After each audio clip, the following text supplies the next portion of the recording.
folks, today I want to show you another JD Crowe style lick that's got it's got some pull-offs on it. It's got like a triple hammer-on.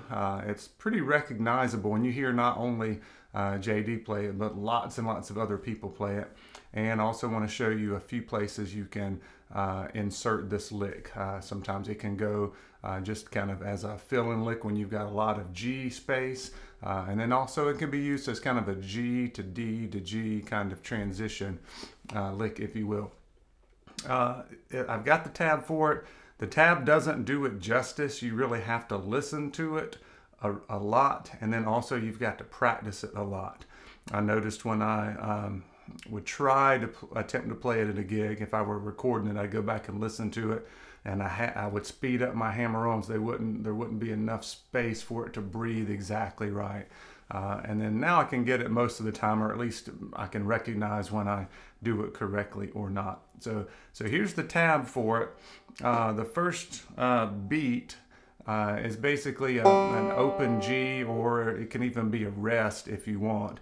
The lick really starts on beat 2 of that first measure, and it is an open 5th. Or you could also do at the first string, you could also fret it at the 5th fret, or do a double. You could do a pinch on both of those notes. Okay, and then you've got a pull off, and if you look, you're doing a backwards roll. So pull off, you're doing first string, second string, third string, so middle index thumb. So that's kind of the first part. So kind of think about that's the first part. You've got the kind of a backwards roll there, and it's kind of a triplet. Da da da da. Try it again. Okay, and then after that you start the hammer-ons, and if you'll notice, this is a 2-measure lick, and there's no really break in between the first and second measure. It's kind of overlapping, so there's not a distinct break there. You just kind of keep this thing going. So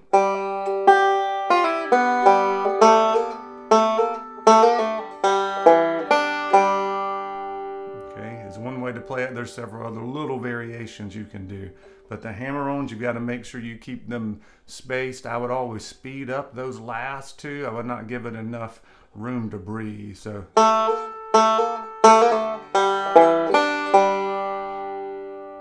okay, and then one other variation you hear a lot, if you've got enough time to do it, if the song is not so fast, the next to last note you could do a double thumb and do the 4-string open. So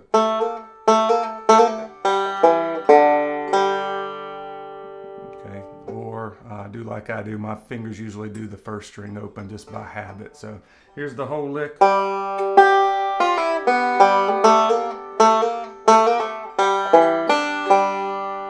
And normally follow that with kind of a regular tag lick. So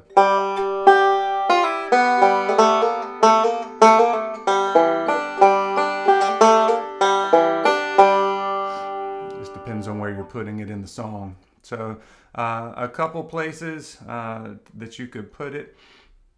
One of them being as kind of a G to D, back to G kind of lick. Something like 9-pound hammer. In fact, let me use 9-pound hammer. I'll show you a couple places you could put it, and one place that you probably shouldn't put it. So if you're thinking about kind of doing the break, so roll, roll on, buddy, don't you go so slow. How can I roll where the wheels won't go? Okay, so you could put it at the end of the break as you're doing the D part. So let me do that one more time, see if you can hear it.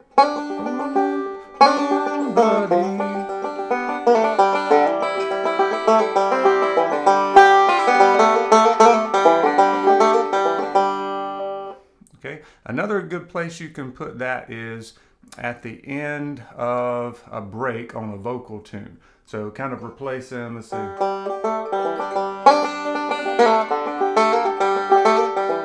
Some of that stuff, the G noise, you can use this lick as kind of your G noise, if you will. So let's say we're actually going to sing the song and we're coming out of the break.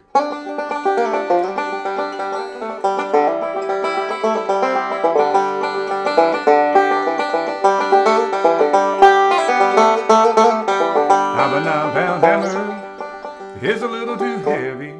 So a lot of times if you've got a lot of space there, and it also depends on your singer. Sometimes singers come back in a little bit early.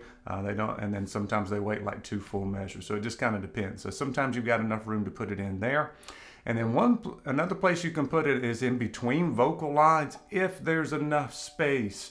And usually that means if there's not pickup notes that the singer is singing, because this is kind of a flashy lick. You don't want to be in the middle of doing all those hammer-ons and the singer comes in, because it's going to drown him out or her. So let me see if I can show you a place where it might go. So we do the song Old Crossroads in G. So, oh, my brother, heed this warning. Don't let old Satan hold your hand. So there's enough space in between that to get this lick in. So let me show you. Oh, my brother, heed this warning. One more time. Oh, my brother, heed this warning. Don't let old Satan hold your hand. You'll be lost in sin. It's because the singer's coming back in right on the beginning of the measure. If there's a lot of pickup notes, you wouldn't want to do it. Here's an example. Let's go back to 9-pound hammer. Hey, dog. And on that, in between the verse and the chorus, if you're singing it, there's not enough room to do this without really getting in the way of the vocals, okay? So let's see what we can do here. 9-pound hammer is a little too heavy for my size, for my size. Well, roll on, buddy. And you can get it in, but once again, you start to get in the way. When you're playing this as a backup lick or a fill-in lick, you don't want to get in the way of anything else that's happening, whether it's another person singing or another person taking a break. You got to be tasteful and kind of use your dynamics and kind of swell it up when it's ready, time for you to do your fill-in lick, and then pull back when it's time for that. So use this lick kind of sparingly, because it's fun to play, but it is very recognizable. So hopefully that helps, and we'll see you next time.